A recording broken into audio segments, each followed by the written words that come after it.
Welcome to Crackpot Sports, our first live broadcast. Stream broadcast. I was going to say podcast, but that's just so.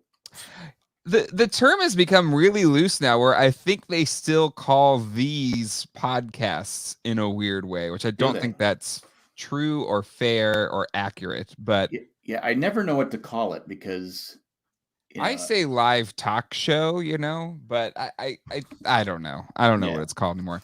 But I will say, Jack, this is the 16th anniversary of our first podcast together. Oh, that's right. It's October 1st. It's October 1st. So cheers to. Cheers. I'm drinking water, but that's okay. I got a whiskey. That's nice. Or bourbon, I guess. For people that don't know, Jay and I recorded the Lost podcast with Jay and Jack about the TV show. Dedicated to the TV show Lost on ABC. But that's old news. We're not here to talk about them. But actually, it's funny on that podcast. How many times did we talk about the Padres or Chargers? Chargers? We don't talk about the Chargers anymore. No, they're dead to us. They're dead to us. But what I wanted to talk about, because this season was so exciting. We have a third guest. He's just not here yet. But what's up, Washy Crab? I just wanted to say, he was here like 30 minutes ago. Sorry, Washy Crab. Probably not here anymore. Maybe Washy Crab is still here. Cool name. But anyway. I got it. He's from Washington, and he catches crabs. Is that what it is? I don't know. It's just my guess. So anyway, this season, if you're a Padres fan, and I know you're a second-generation Padre fan because thanks, by the way. I've been for people that don't know, I've been a Padre fan since the first pitch, 1969. I think it was April 2nd. I didn't look it up. I was going to look it up for the thing, but I used to watch baseball with my dad, and we'd watch the Giants and Dodgers. I said, "Hey, are they going to fight?" I can remember saying that on our little black and white TV. But when the Padres finally became a major league team, they were a minor league team in San Diego. Became a major league team. That became my team, and I've supported them all this time. I just spit on the screen. But and your son. Is your youngest son a Padre fan yet? Do we know? I think he's indifferent. Actually, he's kind of come around to rooting for the Padres. So I have two sons, one's 7, one's 3, and hey, Sergio's here. Hey, Sergio, how's it going? Welcome. Should we intro you while you're here? Yes, hello. Intro. This is the first time with you guys, so I need an intro to you guys too. So.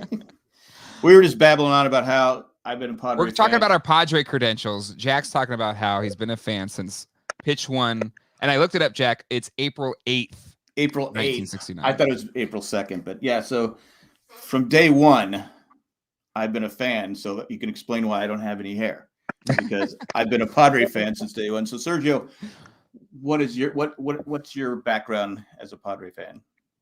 Okay, my dad moved from the Jalisco area, and he was a Reds fan in the 70s. Yeah. And he moved to the city and basically said, okay, we have a local team here, so I'm going to be a Padres fan. So I've basically been a Padres fan since 83, 84. Oh, right. Just in time. Yeah. Grew up on it. Yes, that's nice. That was a nice time to be a Padre fan. It's and having coffee owners that don't spend money and okay. Well, you had Ray. That was Ray Kroc back then. So Ray Kroc would spend money. That was the beauty about Ray Kroc. It's really sad how like the Padre fans only have like a couple years over, just over the span of the 50 years. Like you had that little cluster in the 90s and that little cluster in the 80s. Maybe you could count those like 2000s teams kind of. And now we thought we were coming into another cluster, and then this season just turned into a cluster F or cluster cluck. I posted my own theory on what the hell happened. If I would define it in one simple word, this team doesn't know how to win when it's not fun. Yeah. Yeah. It's a really good point. When this team has momentum and they like themselves and they're playing from ahead and everybody tells them they're awesome, they can blow out teams. But once things get hard, they just mentally check out. They definitely hit a wall. I mean, it was because I posted on on this thing here. I posted, I go, who's the most disappointing team in baseball? This was about a month ago. And I think Padres got like 59% of the vote. The Mets were second, I believe. Mm-hmm. And now if I posted it, it would probably be 100% Padres, unless you're a fan of the other teams. But Don't get just 85 because there's always like a Met fan that says, "Oh my God," or whoever doesn't make the AL East between the Blue Jays and the Yankees, whatever. right. That's the exact standings, but you'll get over 85%. Yeah, it's just terrible. And the worst part is they became boring. Yeah. They just became, I mean, you're sitting there like going, oh my God, get a hit. You know, it just was terrible. Or they get hits and the pitching blows it, you know, like this past week or so. How do they get a runner on second base, nobody out, can't score? No, Yeah. no. I mean, it was funny because the first couple of months, I literally would go, oh, it's okay. We're going to come back and win this game. Mm-hmm. We could be 4 or 5 runs down. I'd still say we got a chance to win this game because I would keep watching, you know? Yeah. I know that was 2020, right? 2020. There was so many games where, like I remember the Seattle game where Will Myers hit the walk-off home run to cap. At that one, I was like, okay, they're not coming back on this one, and they came back. Even I was like, there's no way. Yeah. And there was still a little bit of that magic this season with like the Danny Camarena grand slam and that off the Scherzer and so that was incredible. And so it definitely, and even myself emotionally, I think it was the Scherzer, the trade deadline collapse, if you will, that completely changed the trajectory of the team, because I think you had the Hosmer kerfuffle of trading him, and then didn't get any reinforcements, and then Mr. Ken Rosenthal saying that we got Scherzer, or pretty close, and the team was excited, the announcers were excited, everybody was jazzed, feeling great. And you know, I kept refreshing the phone to wait for the confirmation, and my wife was like, it's fine, don't worry. I was like, no, just gotta make sure. You don't know. Yeah, exactly. I don't know why. I think I had that day off for a weird reason. Everybody canceled on me on my business. And I went to the gym and I just could see these bad tweets come in and I just said, oh, I better start distracting myself. This is getting bad. Mm-hmm.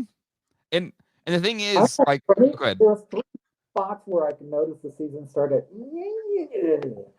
The first one, I know I'm in the minority of this one. It was Trent Grisham's heel injury. This team had their best record when this guy was playing. He was a legitimate 3rd star or 4th star with Grisham. Yeah. You're not alone on that one. Since he went to the IL. The guy was hitting almost 900 OPS at that time, and suddenly he hasn't been the same. I don't know what happened, or was it just a hot streak to start the season? But I put that on the trade deadline. Or finish your thoughts. I do want to talk about the Grisham thing though, because I think you're right. The second one, strangely enough, is the Camarena game on the negative side. That was the day that Darvish got hurt on his head. Oh, that's right. Yeah. Yep. Yeah. Not that game they won, but it wasn't started in. He hasn't been the same since then. You're right. How much of a sticky user Darvish is, we can go around that topic. But he hasn't been the same since that start. No, he hasn't. And the third one is, those 3 are my, okay, they went from elite to kind of good after that, Grisham. Then Darvish was like, oh, you lose your ace. And the third one was, the final punch was the trade deadline. Yeah. And for me, I think the Grisham piece I could also kind of put on the trade deadline, mainly because you brought in Frazier, which then kind of made this weird log jam. Because I assume they brought in Frazier because they thought they were going to trade Hosmer, so they thought they needed an infielder. Well, I think they added Frazier though too because nobody was hitting. True.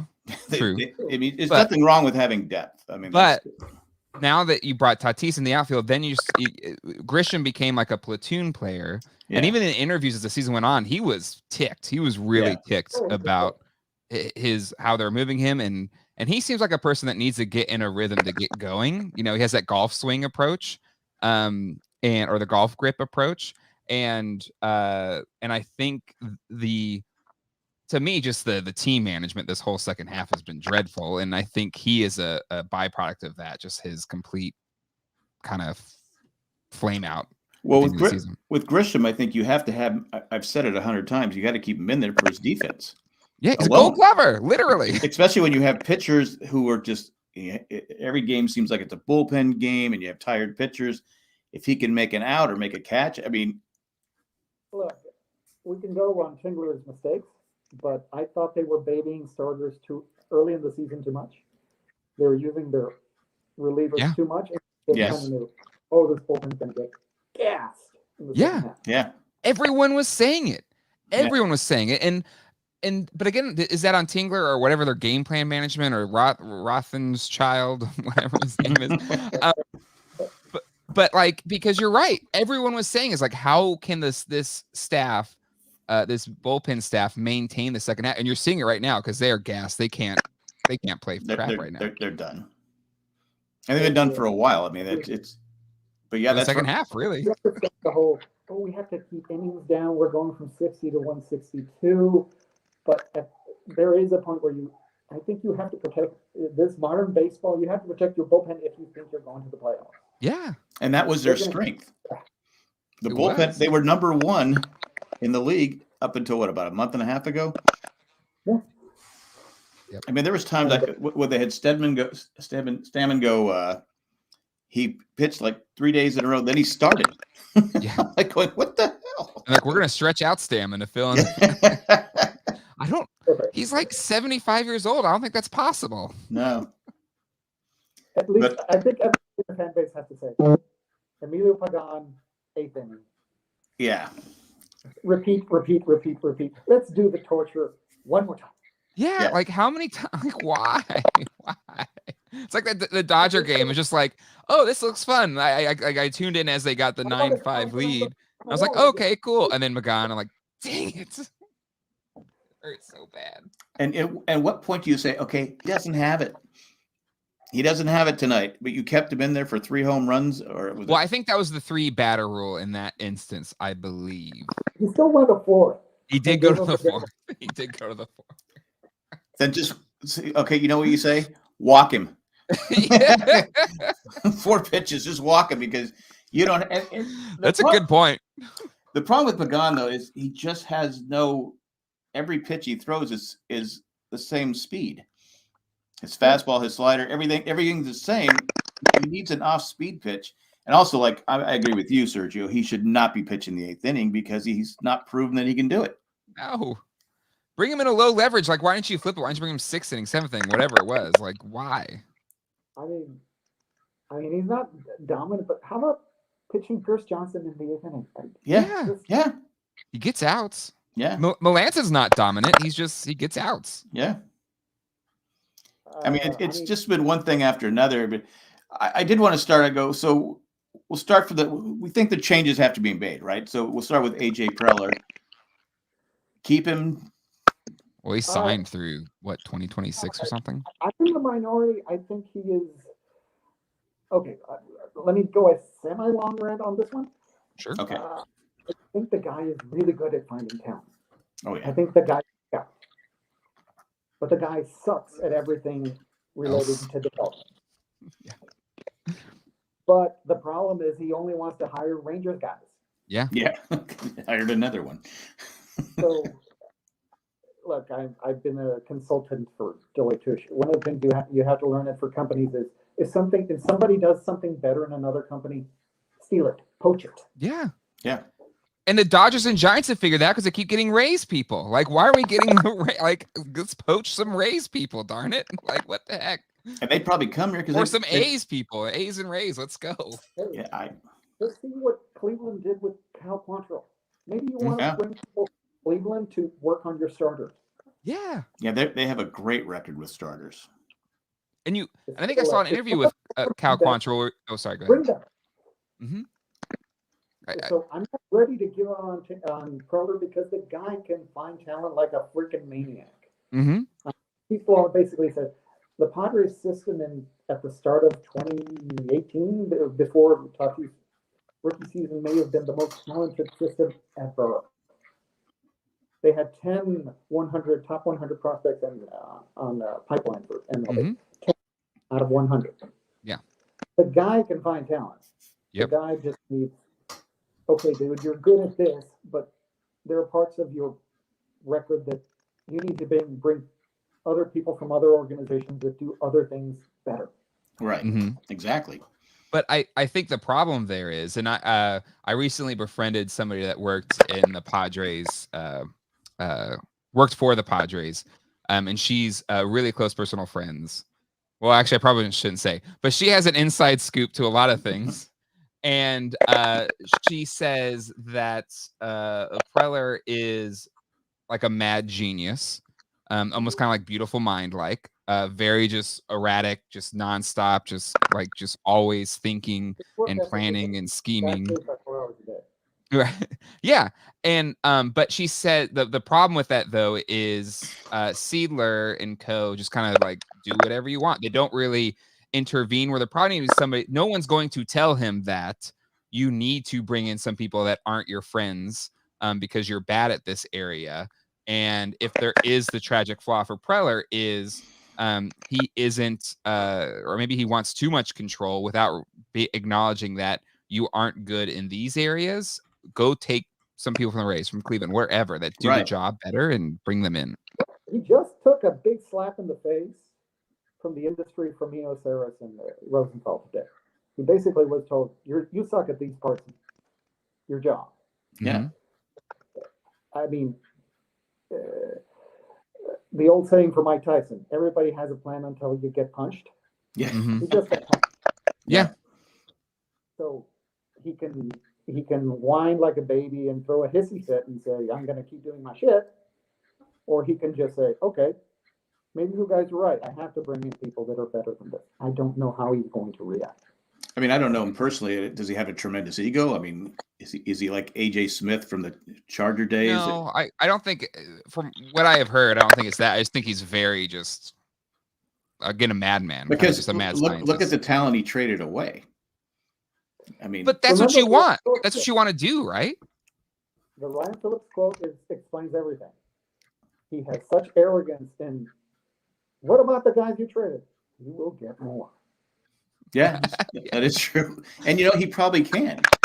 Which again, we were perfectly fine. Like, go ahead, Campusano for Scherzer. Let's go. Like, we were fine with that. Yeah, like, exactly. So I think there's like, and again, Clevenger, if he doesn't get hurt, I don't mind giving all those players to Cleveland, right? I think that's the point. And Lament, we didn't have him this year. And I got a little flack, but I said, the people who were asking, what trade do you want to undo?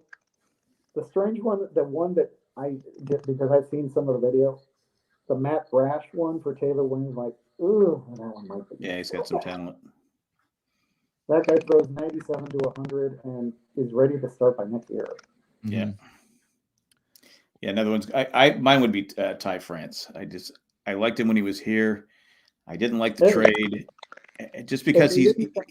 Hosmer went on this roster, Ty France would be different. And that's what's funny is they said that, or was it Ty France or I'm blanking on the other first baseman that we traded to Cleveland. Either way, they said when we signed Hosmer, like, what about Naylor? It's like, what about these people you have coming up? It's like, we'll find a place for them. It's like, well, we signed Machado too. It's like, I don't know. And, the Hosmer signing is nuts. But then they say if we didn't do that, we may have not signed Machado. So who knows? But that's the theory. That's a theory behind it, because the ownership had been so bad for so long. I mean, the reputation of the Padres, that they had to go out and make a splash in free agency, and they gave way too much for Hosmer and signed him way too. And I've been a Hosmer. Up until this season, I've defended Hosmer. I go, okay, he's not that bad. This season, he's just been absolute. Oh.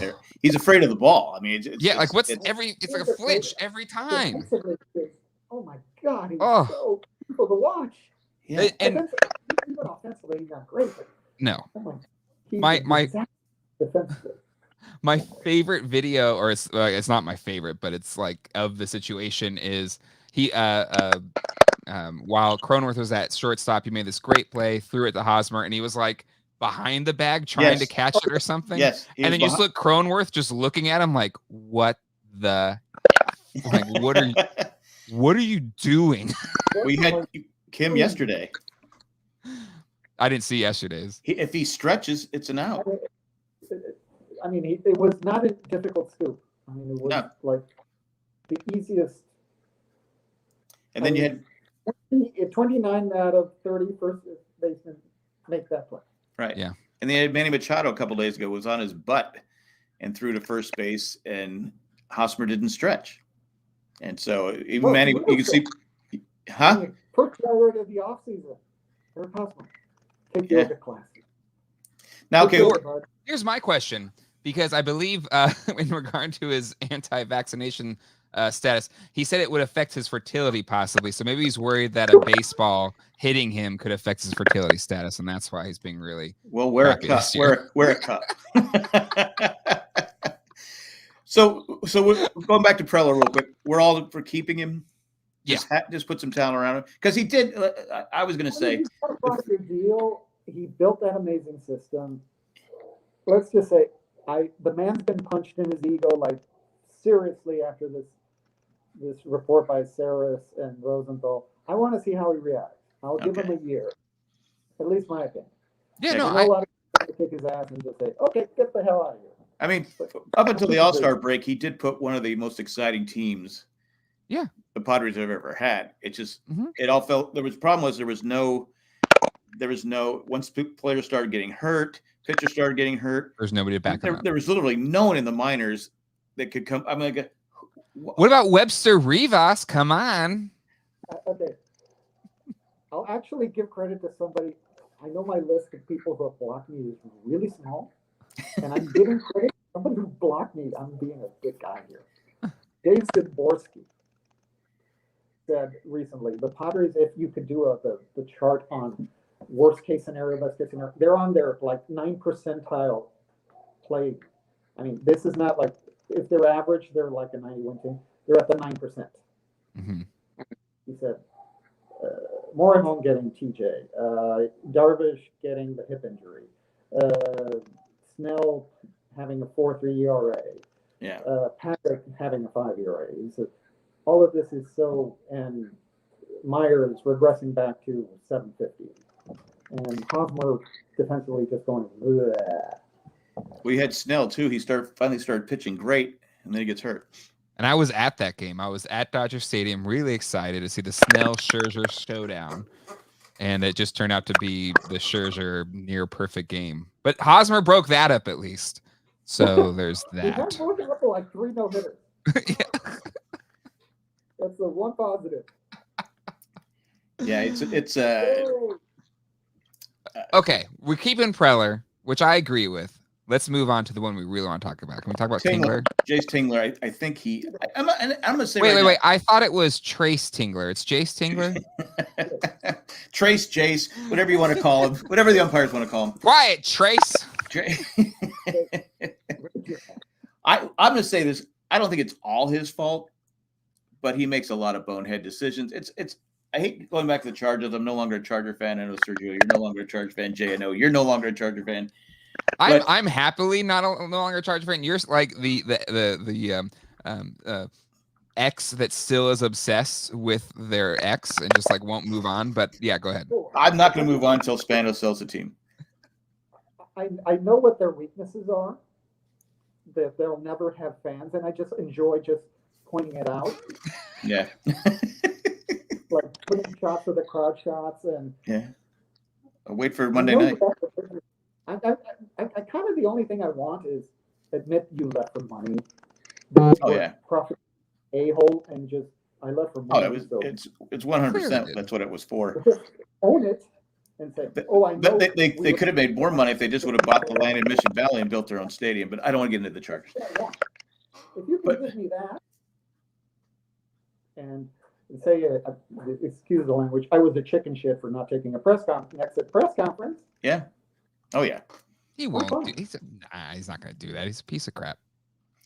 But they always hired crappy coaches, right? Oh yeah. And so what do the Padres do? Go out and instead of going out and get a name coach, they hired Jayce Tingler. I'm like I'd never heard of the guy. And I said, okay, but and last year he had a pretty good. The Padres played pretty well, and the way they started out this year. But even when they were doing well, I go, that's kind of a weird move. What did he do? And like you had said, Sergio, in the beginning, where you said the pitch where they was taking the starters out too soon. Mm-hmm. And even when Musgrove was pitching the no-hitter, they're talking the seventh inning that he might take him out. I'm like going, if he takes him out, we'll have to hunt him down because we've never had a no-hit. That's just crazy. What are you talking about? Yeah. But that's what you have to deal with. But I'm all for firing him, and I hate to fire people, but they got to go out. Like, so even from a PR standpoint, I say if Bochy wants to come back and manage, you have to give him Bochy.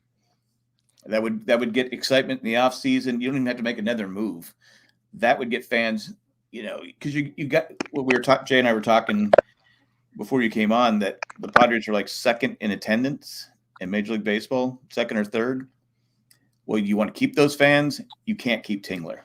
That's like keeping Norv Turner and Mike McCoy around. Okay. No, I think Tingler's gone. There's no way. With the article, was it Kevin Acey just published again, like the second time they're talking about all the players talking directly to Preller and Seidler. They don't want Tingler. Like, how do you survive that? Look, guys, all I can say is a manager, one of the measuring points is, when your team gets into a slump and things get tough, how quickly can you get them back? Literally, the entire second half, they've been on a tailspin, and we can say the plane already crashed. Yeah. They never recovered from this, whatever we want to call this. So if you cannot grab a team that's in a slump and stop it, I mean, for an entire second half, I don't care if you're Sparky Anderson, you're getting fired. Yeah. I actually have a question around that because, in terms of, if we're talking about Tingler and when he lost the team, can you trace it back to the Marlins game? I'm blanking on the ump's name when Doug Eddings. Doug Eddings. And when he just he didn't blow up. He didn't, fight for his players when they were clearly being targeted. And then it got to the point where then eventually Schumacher got thrown out. Yeah. But he didn't do anything. Didn't do anything. And I just feel like he's been the most passive, non-confrontational, do nothing manager from that point. But that game, just the frustration on the players and Tingler not having their back. I was just like, what are you getting paid for? I don't know. What are you doing? I mean, there has to be a point where you just have to say, we are playing like crap. Mm-hmm. And I am not getting these guys to play better. I'm not doing my job. We all are accountable, and this is an apology to the fans. The Ray Kroc grabbed the microphone. These guys suck. Yeah, exactly. Fowler would do that. I don't know if Seidler would do that, but Fowler would at least. He did kind of a couple years ago. Yeah. No, I agree with you, Jay, on that one because it was obvious that Eddings was being one-sided. I mean, when Myers gets upset. Yeah, when Myers is always and when Kim gets upset about that calls, then you can see a Pham or Machado or someone like that getting upset. But those two guys, Myers doesn't get mad. I mean, he's like the beach guy, it's just hey, whatever. But Kim getting upset, and they were terrible calls. Okay. Yeah. But like I said, Tingler never came out and he said something to the dugout. The umpire told him to shut up, and he shut up. That's when he should have came. Trace. That's when he should have came. He didn't even get his name right. I would have if I was like the name's Mother effing Jayce. You just like blow up. Like, come on. Yeah. He's not even getting your name right. He needs to watch some Billy Martin clips or some Earl Weaver clips. Or Bell from the Reds, who gets thrown out Yeah. every other game. Oh, that's true. Yeah, I forgot about him. But it just, He's yeah. who was I think the Padres have in their system the guy who scoots on the ground and threw the grenade. Oh, that guy. Yeah, yeah. I remember that guy. He was in the Braves farm system, I think, back then. I actually think the Padres already have him now. Oh, do they? Do we? Nice. You should learn that Eddie's game is required an absolute super blowout. Yeah, it did, and he didn't do it. He didn't do it. And honestly, that was Trent coming in. That was like the week before the trade deadline. Like it just kind of compounded from there. We should have took 3 out of 4 at least out of that series. I think we split that series from that point. We lost that game and lost the next game. Yeah, I think so. Look, this team, we can put Tingler on it, but this team, as I said early on, they don't know how to win when it's not fun. And but that's that's the manager to get it back on the rails, right? And this team is also mentally unfocused. How many games did they lose against the Rockies, the Marlins, the Diamondbacks? They got no hit against the Diamondbacks. Some guy making his first start. A 38-year-old. Yeah, I don't know what he's done. I don't know what he's done since. But... trade deadline. We all knew. All those games they left against bad teams is probably at best the second wild card because of it. We knew that. Right. Yeah. Right. Yeah. Mm-hmm. No, that point, right. I thought we'd still. I'll be honest with you. I go, okay, we're going to hang on and win the wild card. Yeah, because we were 17. We were 17 up even after the trade deadline. Like a week or so after the trade deadline, we were still 17 above 500. And now we're what, 2 or 3 under 500? Like what? It's been They can't have a winning season, guys. They Apparently literally not. have to sweep the Giants, the best team in baseball, who has something to play for. Yeah, we're already down 2-0. So. Oh, are we? But I do want to add. Okay, so if Tingler gets the boot, who you want Bochy? Jack, you think it has to be Bochy? I want a name. I don't want Buck Showalter. I know a lot of people like him. I just don't. I'll give you straight. I want somebody with experience who has one that is willing to listen to analytics. Mm-hmm. So, who does that leave you? Buck Showalter, I'm open to it. Yeah, I'm just not a big Buck Showalter fan. But I think Seidler's going to say, "Oh, the fan base loves Bochy, and he'll probably be willing to do this." At least Bochy, I'll say, he knows how to fix the tailspin, and he won't take deeper crap. Well, I blame the manager and I blame the hitting coach because pitching and hitting coach. Yeah, all of them, because what you were saying about Grisham and what Grisham was doing in the first half before he got hurt, he was going the opposite way. Mm-hmm. He was going to left field. He was going, and so the shift had to keep going. When he got hurt and came back, and then all the crap they went with the platooning stuff, he became a dead pull hitter again. Mm-hmm. And I say the same thing about Kim. Every damn swing. Kim, they've been having one of the extra fastball pitching machine. I said, no, let's work on him going the opposite way. Yeah. Because the pitch could be 3 feet outside. He's swinging for the fence. He's pulling. I go, this guy is so good defensively. He might be the best defensive player on the team. Was it 11? It's 11 runs saved, I think, right? Yeah, he's just incredible. Baseball. Yeah. Yeah. So if he could learn to hit 270. I'd take 250.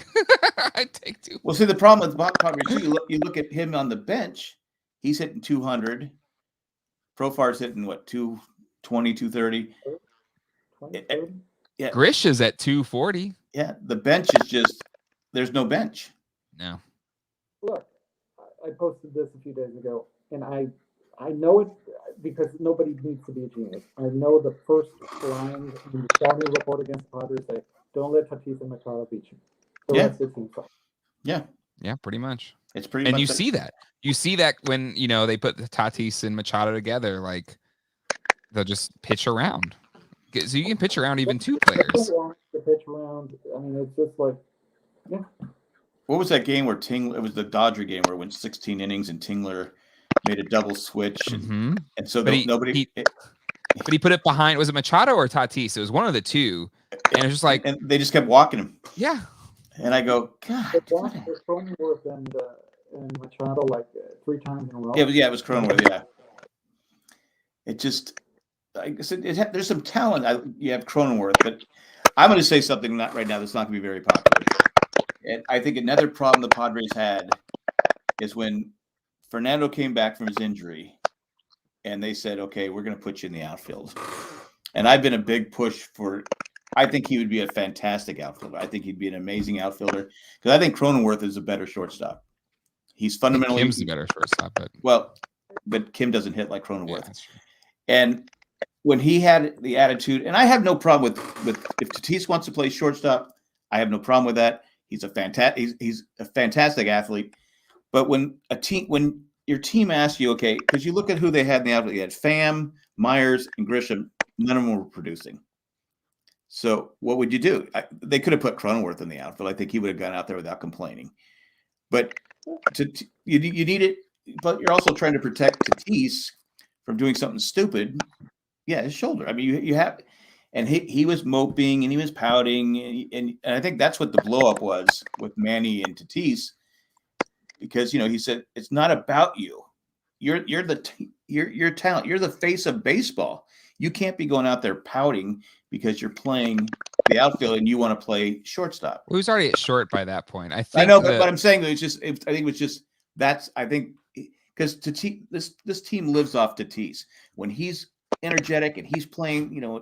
He's all like you said, Sergio. When the team's having fun, it's Tatis. He's when he was pouting and he'd go up. He wouldn't run out to the. And I get it. And I'm a huge. I mean, I can't believe we have a player of this caliber on our team. I mean, love Tony Gwynn. Tatis is potentially the better player. I mean, the Padres.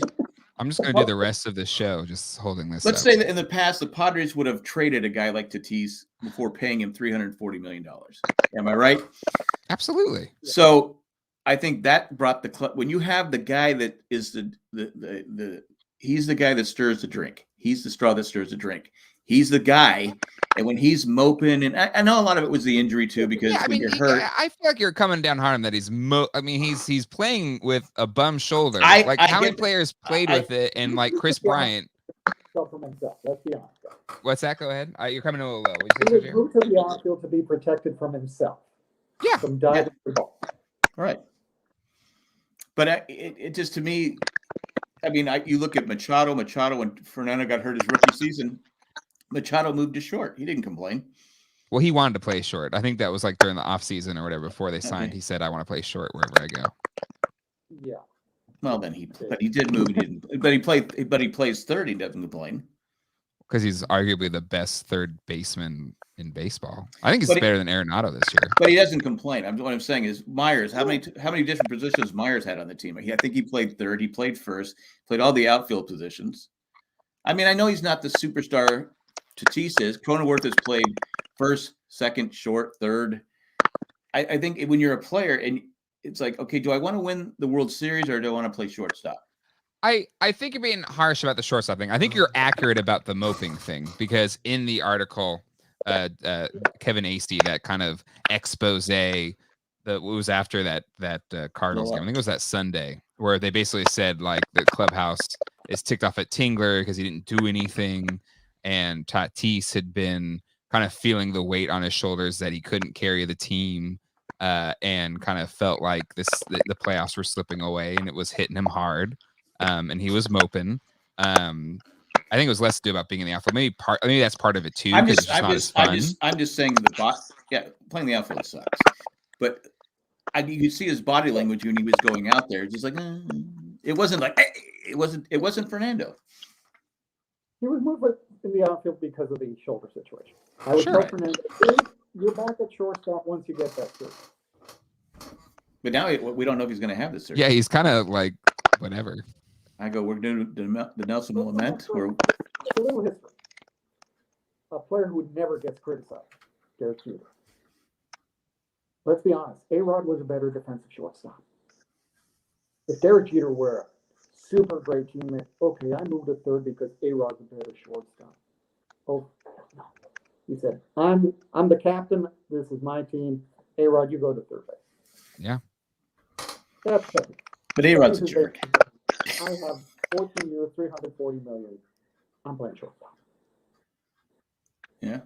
So Yeah. if we're going to give Jeter that level of deference, that's pretty much it. When you signed that contract, you basically said, okay, Fernando, we're making you happy. Yeah. And he wants to be the Dominican Derek Jeter, so let him be it. Again, I have no problem with him playing short. I just don't want, I'll be honest with you, I don't want Cronenworth going to play first. Better him at first than freaking Hosmer. He's got range. He's too good defensively to be throwing him at first base. Before we move on, I want you to apologize to Tatis because you have offended him. I apologize, Fernando. You are. It's okay. I understand. You're it's the been reason. A frustrating season. You're the reason I watch the games. Okay. Look, they're going to have to trade either Kim or Grisham, or even Cronenworth, because they have 3 second basemen. I think they want to sign Cronenworth long term. That's what the rumor is. That's what they say. So I think Cronenworth's to stay. I agree. Frazier only has 1 year left anyway, so you trade him for something, maybe another pitcher.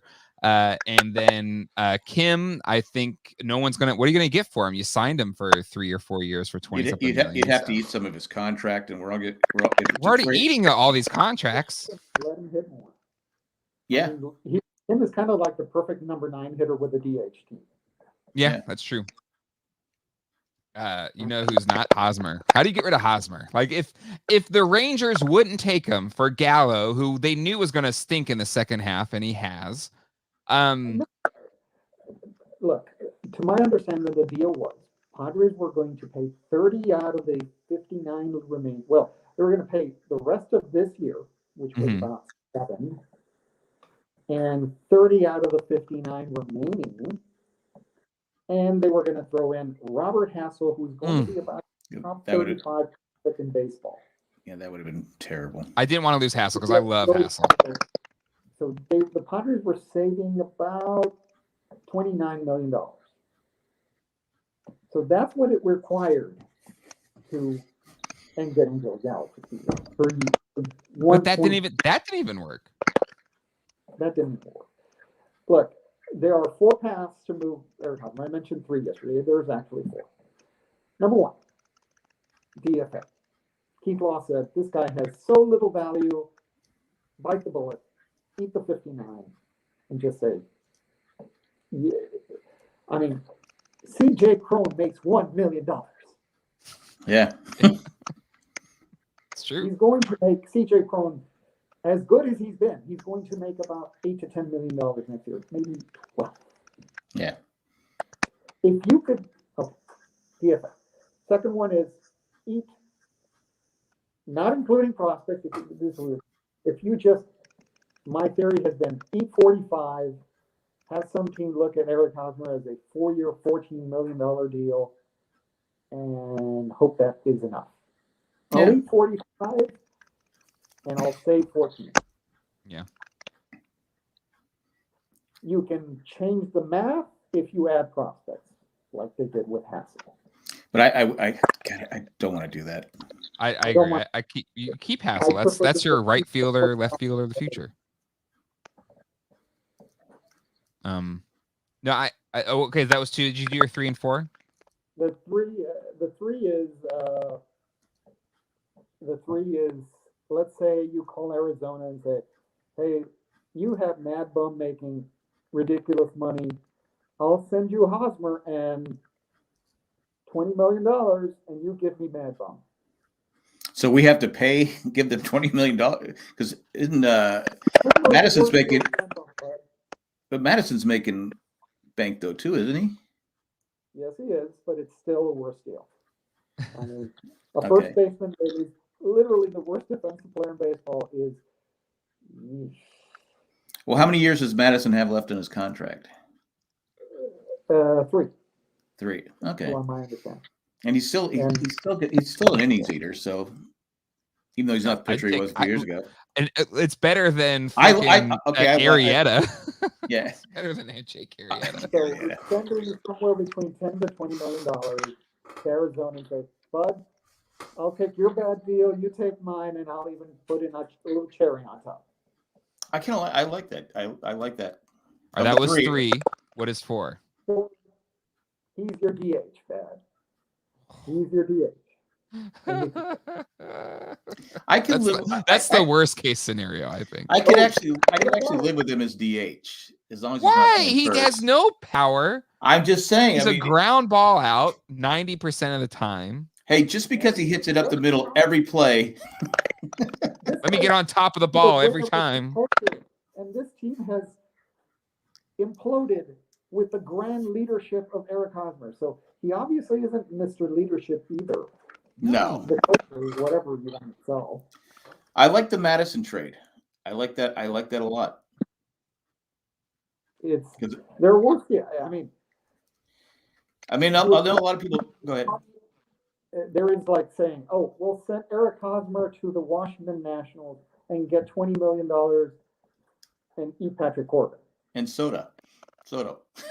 Yeah, sure. Patrick Corbin officially is a worse deal than Eric Hosmer. Yeah. Or say, we'll send Eric Hosmer for Steven Strasburg and we'll get $40 million from the Nationals. That is an option. Yeah. Strasburg's not going to pitch. Yes, that's what I'm saying. So there's 4 paths. You DFA, and you just. I say just DFA. Cut your losses. Well, if you can't make a trade, because I know that everyone keeps saying can't, because Kansas City fans love the guy. They love Hosmer. So, but public. They offered him about the same amount, right? It just wasn't as much guaranteed or something. Look, I would use somebody like Bob Scanlon to go on the radio in Kansas City and say the Padres would eat $45 million to trade him to the Royals. So the fan base in Kansas City goes, really? Let's do this. We love Hosmer. He was a better player in Kansas City. He was. He was a better player last year when he changed the launch angle thing, and then this season he's like, I know I did that, but this year I'm just going back to my old ways. I'm going to try and hit the ball. I'm like, that worked out great. He's just a mess. 37 and 23, and a big reason is Will Myers was a 950 OPS guy, and Eric Hosmer was an 850 OPS plus guy. An OPS guy. Mm-hmm. That didn't happen this year. Well, can we talk about Myers for a second? Because I like Will Myers. I watched this guy play, and I go, how is this guy not a superstar? I've been saying this. He's got speed. He's got. Wired like Will Myers. Pardon me? Because he's wired like Will Myers. Exactly. Yeah, I just God. It just you sit there and he hit. I mean, he's a good defensive outfielder. He's got a good strong arm. He's got speed. When he's hitting the ball, he looks. I mean, last season he looked fantastic. I thought, okay, he's finally got it. And this season, he goes in those long slumps and can't get out of it. It's almost like the Padres. Will Myers is the epitome of the Padres 2021. So do we keep him, or do we have to eat his contract? He's making $20 million next year. Yeah. It's sort of like he's worth about 10. If you're willing to eat 10, you'll be able to trade him. How many years does he have? Was it 1 just year? next year? Next year's the last year? Yep. Well, do you keep him thinking, okay, maybe he goes, okay, because he's only like, what, 28 or 29? Yeah. Yeah. Maybe he's thinking, okay, maybe he focuses all year because he's got to get that big contract. Something tells me that guy is who he is. Yep. He's about a 775 OPS guy who hits 20 home runs and drives you nuts and underachieves, but he's not awful, and he is who he is. Yeah. All right. He's going to go golfing and drink his vodka soda drinks. Is that what he I don't know if drinks? you guys saw those ads. I don't know, they had ads where you go golfing with Will Myers or whatever. Cutwater or something. And So, what about? I don't know what they're going to do with Will Myers. I'm not against. I just think he's worth $10 million. And You know what it? You know what? I think I know what it is. Last season, he used Joey Lucchese's belt and had the best that's season right. of his career. This That's his belt. season, he was not wearing the Joey Lucchese belt. It's the magic feather, and he's not using it, and that has been his downfall. You could be right about that. I'm just saying. Look, it is the weirdest magic feather ever because I actually speak to Joey Lucchese's mom, who's the sweetest lady ever. And Joey, if you've ever seen him hit, is a disaster. So it is the weirdest feather ever. But by Will Myers' logic, or by how Will Myers plays, I think that's it. And Bruce Bochy would understand that. That's all I'm saying. Okay, and then we move on to Tommy Pham. He's free agent. Oh, Let him go. Yeah, I don't hate the guy. I mean, I root for anyone. I don't like the guy. Can I say that? Yeah, you do. Like the whole thing, like when he's just like, oh, I don't like people cursing at me or whatever, and then he just like had that really weird post presser game. It's like, dude, you're like the most intense swearing guy. Like what? Yeah, when you ran into Kim, you were cussing out the translator. Yeah, getting in fights with people. Like go. Yeah, so I know some people say he wants a 1-year contract. I go, no. Eyesight, the guy looks like he's 45 at times, looking really old. It's sort of like, it's already feels like I'm selling off too late. So he's one of those players like trade him 1 year early, rather 1 year late. That I think was what the Rays did. Yeah. Mm-hmm. So luckily we got Cronenworth in that trade, right? Yeah, we got Cronenworth in that trade. God, that would have been. Can you imagine we didn't get Cronenworth with that trade? Oh my God! One of the rare kind of misses by the Rays, but they didn't sign Renfroe, and then he has like one of his best seasons with the Red Sox this year. All right, let's go to the starting pitching for next year. I've heard people say, "Oh, imagine if they still had Renfroe. Even the Rays couldn't fix him. He's weird." But the Red Sox have apparently. He's having a great season. But he made himself a good defensive outfielder though. He made himself a good defensive outfielder here in San Diego. Yeah, I know. He was terrible when he first came up. I always thought, imagine Hunter Renfroe if he were a Rocky. That could work. Oh, Get in that hitter's park where he gets his confidence up and he just hits bombs like crazy. So Boston is a hitter's park, and I said, maybe this can work. But I do know Hunter Renfroe in a pitcher's park doesn't work. That's true. That's true. Yeah, you're not wrong about that. All right, so the pitching staff, we have No Joe, Darvish, Snell, Clevenger, and I put a question mark with Paddock because do we know what's wrong with Paddock? Do we know it's not going to be Tommy John again, is it? Yes. Yeah. They're telegraphing it at this point, right? I feel like they're not, but are telegraphing it. At best, it's going to be Lamet 2 innings in the bullpen thing. And that's best. I'd rather just do TJ and be. Oh, he's already had one TJ, but Clevenger. Yeah, Clevenger. Okay, I've always thrown it as a subtext. I think Lamet's a moron. Dude, you want to be a starter? Time to bite the bullet, buddy. Time to have the surgery. Well, the problem is now he's already lost a year. Yeah. If he just would have had the surgery, and this year he's been. If you want to be a starter again, but it's risk it, or it's the whole risk it or biscuit, because dude, status quo doesn't work. You had a whole year of that. Yeah. And sad thing is, I've said it. When he's healthy, best pitcher on the staff.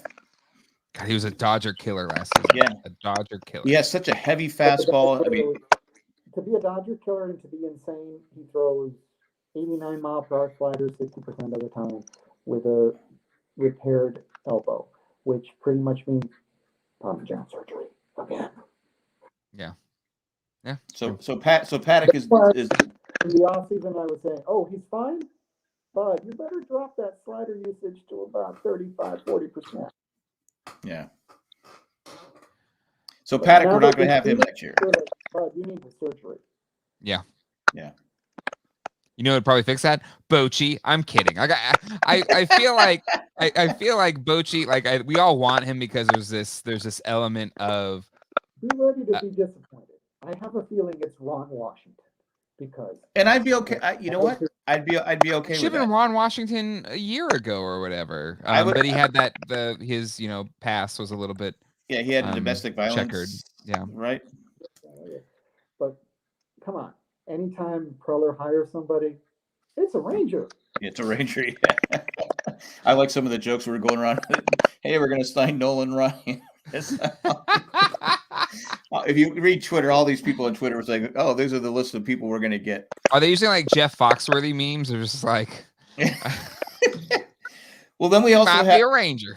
We have a problem with Clevenger. The problem with Clevenger, even though he's coming, he'll be on a pitch count, right? So Look, what's the name of the pitcher that's doing really well? That was a former Pirate that is on the Yankees. Cole, Hmm? Garrett Cole, Garrett Cole. No. Double Bluebird? Tommy John guy who they traded for was the pick between Bryce Harper and Manny Machado. He's their number 3 star. He's been really good. Double Tommy John. So you It's think possible, and one thing I do like about what Clev has done this season is he traveled with the team. He was with the team the whole time. Like we went to the Nats, we saw the Nats series in DC, and he was out there signing autographs and stuff. I think he's been with him the whole time. Like I think he's going to come back strong. I hope he's going to come back strong. He's practicing and participating like he wants to. This guy, I'm blanking out on his name. He's had a strong season as a returning from Tommy John the second time, so there is hope. I know who you're talking about, but I cannot remember. I'm looking up right now. You guys can. So Jameson Talion. Yes, Canadian. Okay. Kid. So who's going to be our 5th starter? Does Gore make it? I think we have to finally say it's Gore. Maybe not the first month, but the guy did in 9 innings was struck out 16 guys in AA. Looked good. Yeah. Do we sign Scherzer? That's not going to happen. No. Well, we have. Can I just say one thing real quick? No. The 5th pick of the draft in 2010, none other than another injured pitcher for the Padres here, Drew Pomeranz. Oh. And it's he's on the 60-day IL, right? I don't know. He needs to lay off the Big Macs and beer. I think that the thing we're forgetting as fans, the bullpen needs an overhaul. I mean, Pomeranz can't stay healthy, and Melanson's leaving, so they're going to need pieces there too. Yeah, I was just about to bring up Melanson, so we don't sign him. I thought we had an option for this year, next coming year. It's a mutual option, and I'm sure he hasn't had fun. Yeah, because he's had very few save opportunities in the second half, and he's said as much that he wanted to come to a winner. That's why he took a discount to come to San Diego. It didn't work out, and I guess it's deuces. But he hasn't been shut down. I don't want to knock Melanson, but he hasn't been dominant. He's just kind of gotten through the innings. It's always like 75 pitches and for 3 outs, and it's always exhausting. Look, they're going to need a new closer, and as I said yesterday, nobody needs a change of scenery as much as they do Pagan. Yeah. Maybe he's good somewhere else, but this guy hopefully has pitched his last pitch as a Padre, because I even want to give a hug to the guy, but you're not pitching here again, man. I give him credit for going and talking to the media after the game. I mean, what he was saying, he's like, "Yeah, I want to believe you. I want to believe you're going to work extra hard, and you're going to realize that you can't just keep piping the ball over the middle of the plate." I mean, I want to believe that. Throw the ball outside. The umpires will call it. The umpires will call it. You don't have to throw a strike every. You have robot umps yet? Yeah, ignore the square. You don't have to do that. But I did want to talk about other pitchers on the. What about Adams? the guy has the stuff. I mean, maybe someone can fix him. I mean, they're going to have a new pitching coach. Yeah, I hope so. I will say, pitching coach, I would tell him, any pitching coach, if I were his pitching coach, I would say, dude, I know your slider is amazing, but I need you to throw your fastball 35 to 40% of the time. I need you to get it. He throws it up to like 97, 98 miles an hour. Yeah. Throw it. Plus, if you did, people are terrified you're going to hit them. Well, yeah. I consider myself that one of my great honors of games that I've been to, and I've been to some cool ones like Tony Gwynn's last game or Ricky Henderson got his 3,000th hit. I saw a no-hitter. What's his name? AJ Burnett's no-hitter against San Diego. You weren't at either of those games, but I was there. But being at the game where Adams hit 3 batters and got the record for most hits Batman in a season was incredible. But being a Padre fan, like one of the few Padre fans in Dodger Stadium as that was happening, was a dicey scenario. People were getting really ticked off, and it was very uncomfortable, and I feared for my life for a moment, but got out of there alive. The guy doesn't know where it's going. I mean, he's so bad. Well, at least you weren't wearing an Adams jersey.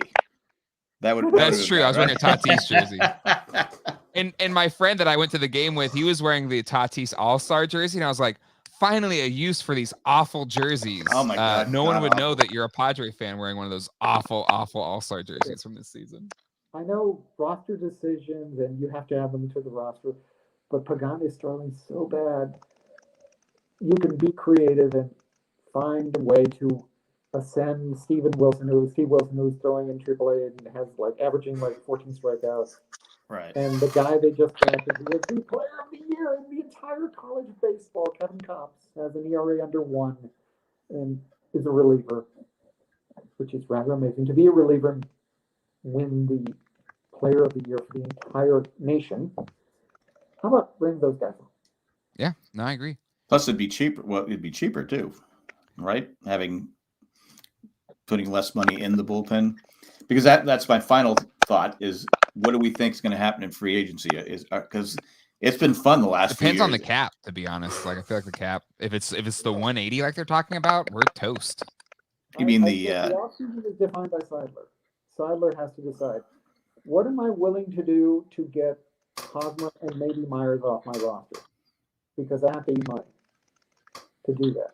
What do I find palatable? I think he's fine with anything, it seems like.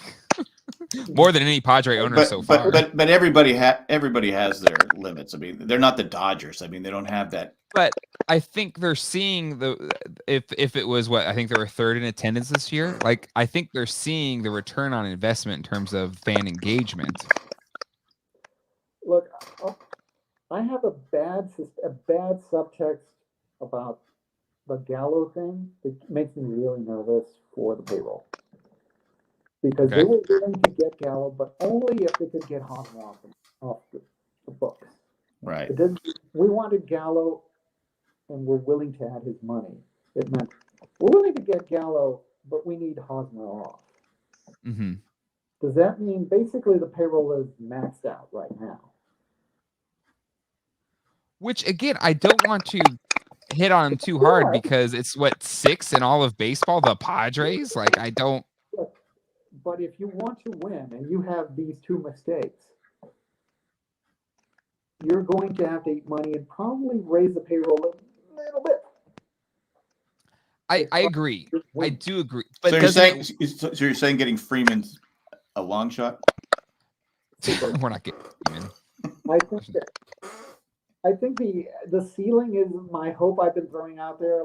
Let's get Nelson Cruz and something like Kyle Schwarber, Visael Garcia. Yeah. How much of a factor do you think the collective bargaining agreement that's coming up is? Because I don't think they're going to make any kind of big moves until they know what the landscape is post that. Yeah, we may not have a season next year. I think they would love to see if they could implement a salary floor, and because certain teams are so low that some of them will be willing to eat Hosmer. That would be their dream scenario. Speaking of ceiling floor, you got me on this 2010 draft. Who did the Padres draft in 2010? Does anybody know? 2010, I cannot remember. That was the other big collapse season. 2010, because you had Harper, Machado, Pomeranz, Harvey, Grandal, Chris Sale, Christian Yelich. Who did the Padres draft? And they didn't sign. They did not sign with the Padres. Oh, that must have been Karsten Whitson. Ding, ding, ding, ding, ding. Nice. Winner, winner, chicken dinner. And So, stories for every kid who's an 18-year-old, sign your first-round contract, but because you blew out his elbow in Florida.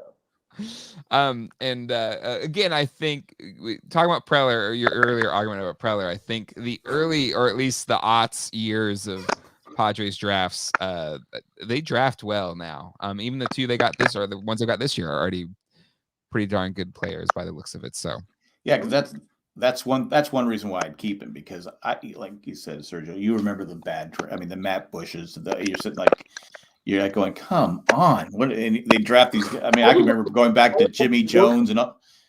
I was working in Sonora, Hermosillo, Mexico, and I remember I was on my computer and literally was the first person who said on the Union Tribune board, the Padres are being cheap and this is a horrible pick.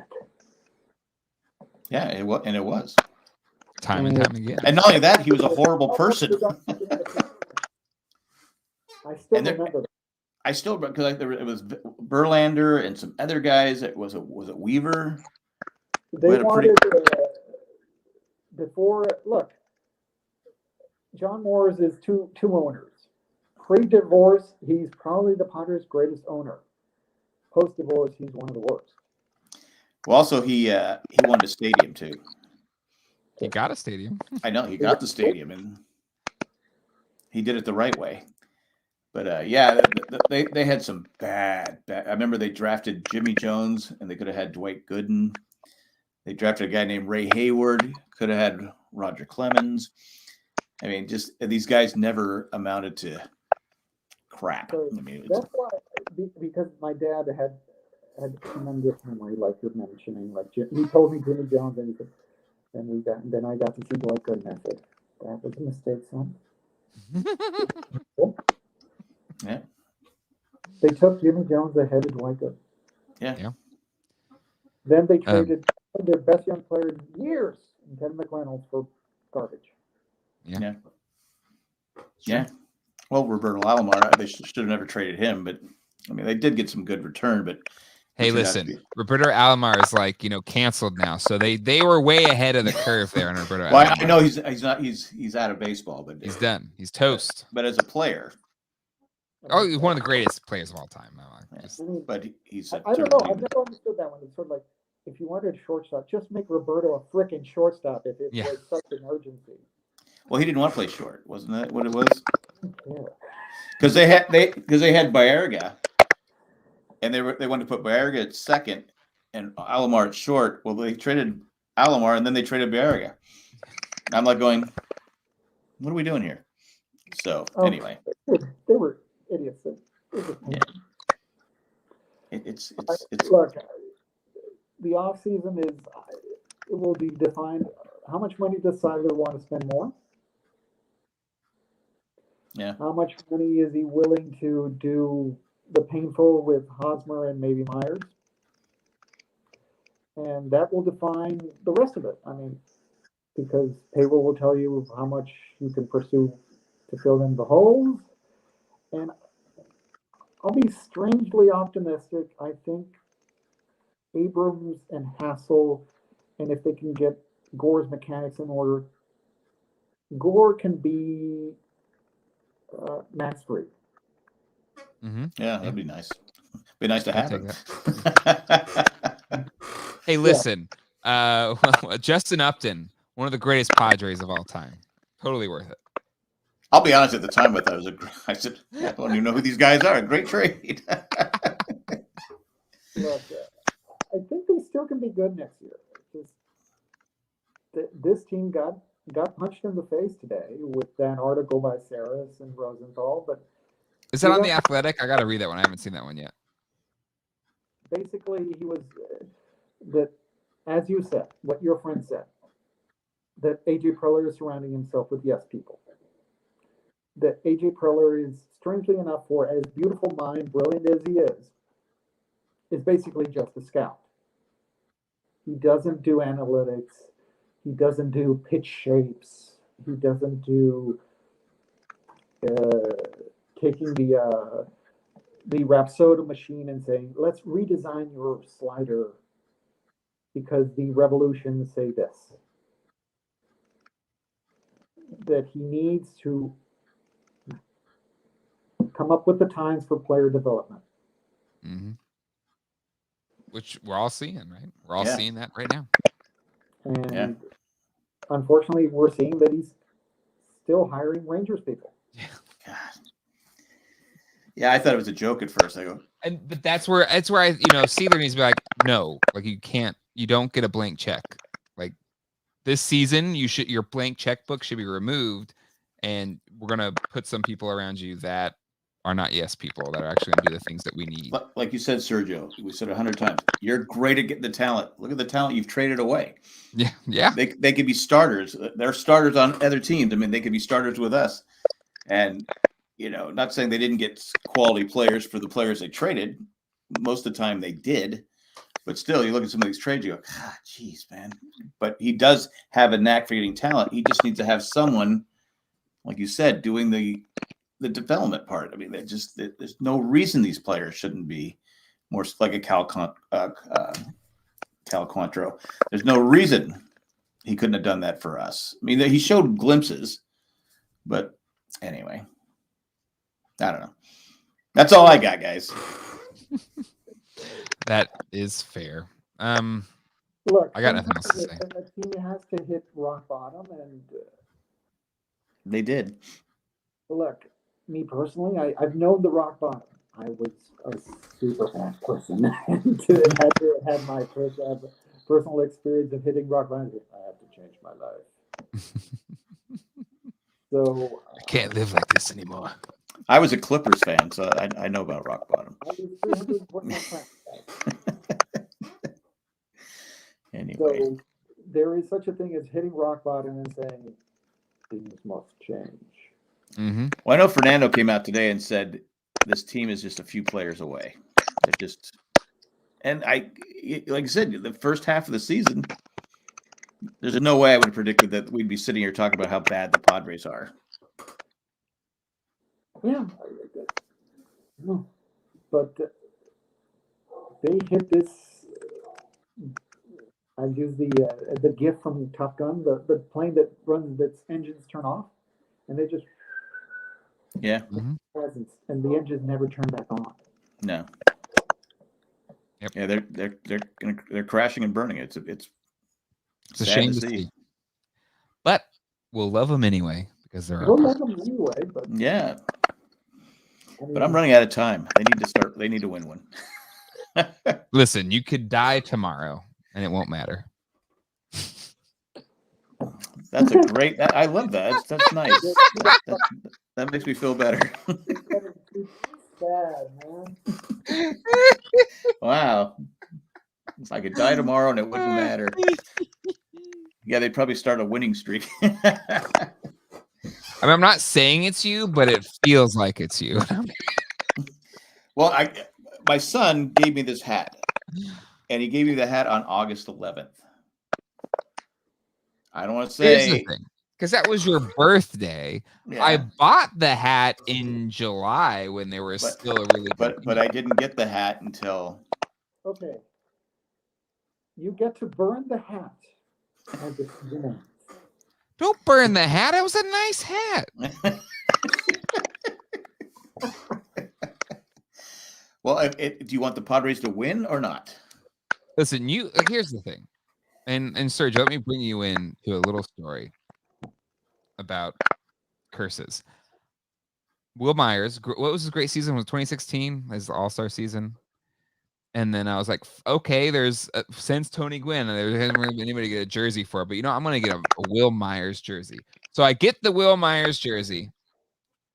And then this man over here is like, oh, well, now he's just gonna suck now. Thanks for ruining Will Myers. And I wore that as like a weight on my shoulders for years. But then finally last season, I could be like, I can wear the Will Myers jersey and not feel shame. But this season again, I guess. Well, he changed his number too. That was probably he changed number. Mine's number 4. But anyway, I'm saying maybe that has something to do with his, his mindset. Maybe. Anyway, this was fun. I enjoyed it. We'll have to do it again. Maybe winter meetings. Sure. I'm glad, guys. Look, there is reason for hope. Yeah. CJ Abrams was going to be here next year. Gore seems to be semi-fixed. He's got a different delivery, that's for sure. If you look at the video, it looks a little. He doesn't have as high a leg kick. The kid, look, he has mechanics that require a lot of flexibility, and he got a little thick. Yeah. And his mechanics must have really gotten out of whack. What drives me crazy is the kid's 22, 23. Mm-hmm. And San Diego fans, oh, he's a bust. Just get rid of him. Have we not learned? He's 22, 23 years old with great stuff. You don't just get rid of someone like that. But it's been a. If people think development is a straight line. Yeah, it's true. And they're using the case of Max Fried. There was a point that Braves fans were saying Max Fried is going to bust. He was bad when he was in the Braves system, needed a Tommy John. They said, oh, he just got Tommy John. He was bad before the Tommy John. This guy's going to turn into nothing. He got it. They were wrong. So that happens a lot. So things can look, sometimes you do need to hit rock bottom and make changes. Yeah, it's true. So, and Peter Seidler does give them big check, and you can win with big check. Mm-hmm. So let's go sign for Freeman. It's been painful, but I'm still hopeful. Yep, same. Freeman's son loves Fernando Tatis Jr. Hey, Peter Seidler is a billionaire. Yeah. If it's I don't care and let's go up to luxury tax land, bring on Freddie Freeman, man. It's not money. And if we remember too, I know we're trying to wrap this up, but what if in the first half of the season, you actually heard a lot of Padre fans on the road wearing Padre jerseys and Padre. They were selling a lot of merchandise, something they haven't done probably ever. So that helps the pocketbook. Hey, if they can have a good season next year, I've thrown this out in the land of Twitter. We've seen AJ Preller loves his Moby Dicks. He loves these players. I mean, we knew Preller really wanted to get Jurickson Profar. And I think his Moby Dick of Moby Dicks is to get Shohei Ohtani. Oh, I could live with that one. Because it was his. We were one of the finalists, right? And just because we didn't have the DH, we didn't get him. If we had DH, we would have gotten him. I bet. Yeah. So all right, we'll trade Hosmer and Myers for Shohei. I want Shohei. Yeah, he's amazing. But would you want him to pitch though? Yeah, why not? That's his charm. You can't take that away from him. When you bring Shohei Ohtani, you bring the Shohei Ohtani experience.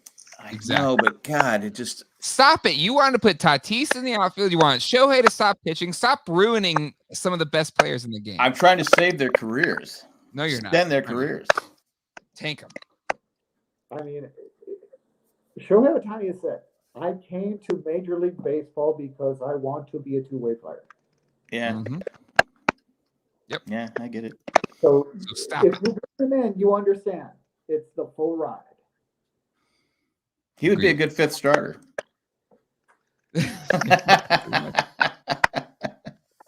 Anyway, so what about Myers and what about Myers and Hosmer for Trout?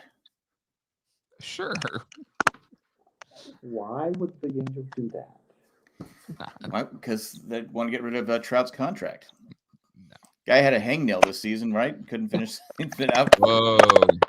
All right. They're going to shut us down anyway. I'm kidding. I love Trout. Contract pays for itself. Do what? The amount of jerseys and stuff that Trout sells around baseball, the freaking contract pays for itself.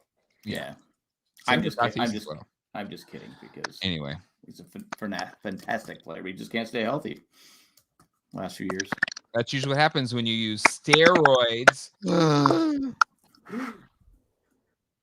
He didn't use steroids. At least for me. Are the Giants using steroids? I mean, it's just Like, how are they hitting all those home runs? Doesn't make sense. All these old That guys. is the biggest part in baseball. They lead baseball in home runs. It doesn't make All of sense. their old guys are playing insane. It's sort of like, ding, ding, ding, ding. This doesn't make sense. Yeah, something's. I mean, it's Buster like they got Posey is literally, he was born in 1942 and he's hitting like 75 home runs. Doesn't make But sense. he always beats the Padres. He could be 72 and still hit homers against the Padres. He's a Padre killer. But like Belk at first base and Sprinting home runs, and Evan Longoria is playing like he did in the Rays, and Buster Posey's hitting like he did when they were winning World Series. At least for me, this is no, it doesn't make sense. But you know what makes sense is they sniped that Rays person from the Dodgers, and they've got that Rays analytics gurus doing the or stuff. it's like what Roger Clemens always said, it's nutrition. Take this milkshake every day. Don't ask what's in it, and Yeah. be better. The magic milkshake. Yes, something's going on, but who do you want? Dodgers, if you had your choice, Dodgers or Giants? What? To Win? win. If one of those two teams is going to win the World Series, who do you want? Giants. You don't want the Dodgers to win. Like the Dodger fans, it was bad enough during the Scherzer trade. Like that broke my soul. Having to hear all those Dodger fans, like, oh God. Oh, they've been really bad the last. Oh God, it's almost like I don't want to go on Twitter. I'm a Giants fan because I don't know why, but we do get troll Dodger fans. We don't get troll Giants fans. Exactly. Because it's the whole enemy of my enemy is a friend thing with the Giants. I feel like. Well, I'm rooting for the Cardinals or Brewers. The one thing myself. I find annoying from fan bases is sort of like telling another fan base, know your place. This condescending superiority just. Yeah, I got into it yesterday with some Dodger fans. They were someone I'm following must have, and they were saying about Dave Roberts. Oh, Dave Roberts, our new Tommy Lasorda, and all this different stuff. I go, yeah, he's a good manager with great talent. He's just not. He's just a guy. And they go, oh, you don't know what you're talking about. I said. Then they said something about firing. I hate Dave Roberts. I felt like Dodgers fans always. That's what I said. I said up until last year, they wanted to get rid of Dave Roberts and Clayton Kershaw. Who's that? Who's that? Some guy just kept going. He goes, and finally I said, he goes, who? I go, well, I'll make a list for you and get back to you. And he goes, no, who are you to even jump in this? I go, why are you so angry? I'm the team. I'm a fan of the team that's only won 11 games the last 2 months. I'll leave the debate because you only want Dodgers. Do what? This condescending, how dare you speak about the Yeah, exactly. I'm like going, whatever. Dodger fans are. Yeah. I mean, I know a few good ones. Yeah. But Look, some of my best friends are Dodger fans. Hey, there are a couple of guys I speak to that are Dodger fans that I get along with. No problem. Yeah. But I can't stand fans that are the troll, the condescending superiority troll. Yeah. Like, how dare you speak? Know your place. I know I posted something on my other account. It's deleted to Dodger fans. I said, well, when you had McCounts as owner, your attendance was going down, your ratings were going down because you had a terrible owner. It wasn't until Magic Johnson's group came in there and started spending money. So it is what it is. I got exasperated with a Dodger fan, and I said, you want to understand Padre fans, just understand Padre fans have basically had Frank McCourt as their owner for freaking forever. Mm-hmm. That's being a man. Yeah, it is. I mean, it's just Frank McCourt is your runner for what? 8 years? I don't Yeah. know. Padre fans have basically had Frank McCourt for freaking forever. yep since 1969. So maybe be a more empathetic and less condescending. Well, they don't know what they're talking about. Most people, they just don't. Hey, I guess they can at least say you guys are addicted to pain. And it's true, but that's my team. That's the one I root for. So, is what it is. So guys, it's been fun. I guess end of the night. Enjoy your weekend. We'll check the phone and see how bad the Giants are blasting the Padres, or maybe they're even winning. I don't know. I don't even want to know. I don't want to know. It must be bad because Jay's smiling. No, I'm. But thanks for joining us, Sergio. Jay, thanks for joining us. And like I said, winter meetings, we should come back and do what? Let's do this again later. All right. Sounds good to me. Okay. Tatis is okay with it. I love Tatis. He can play wherever he wants. It's okay. He's done talking bad about you now. He's done talking bad about you. Admitting the grand tragedy of the entire season. Oh well. Oh my God. Anyway, bye everybody. Bye.